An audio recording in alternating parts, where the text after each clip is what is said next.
Hi ninyo diha. O, tumalakaw na unta ko. Unya. Giuwan.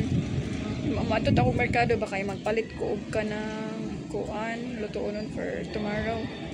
Kaya di ba maabot na siya ugma. And then, sama ni oy. Nag-uwan siya. Nya, di ko ganahan mo ato.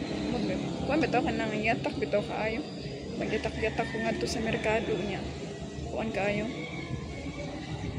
Lain ba yung merkado nung? Kanang merkado nga. Hoy, dili ka ng merkado nga. Kuan na ka ng as in wet market ba? Nga.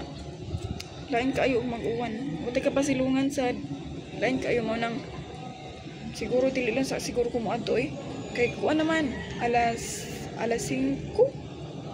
Alas 5 kay ganahan ta ko ngaron ba kay na maabot nga mga bag-o ba nga kanang kuan mga isda or mga shrimp mga kuan ganahan ta ko mag-shrimp gauwan man eh wala lang siguro gauwan siya ganahan mo tanaw dawa nagputi ang atbang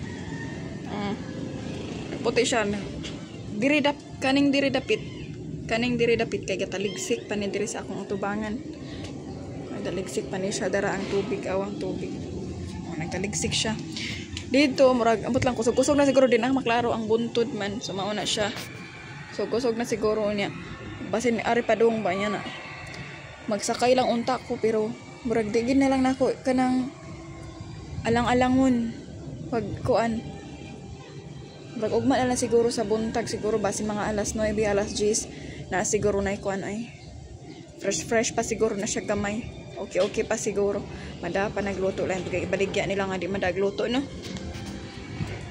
muna siya tira murag kaulan jud siya kumuhulong sad ni siya no murag adto ko mga kuan na mga alas 6 na siya sa una lang po na ako pag kuan no pag adto no gabi na kaayo uli na ko ako ra usa so ugma na lang siguro sa buntag maura to eh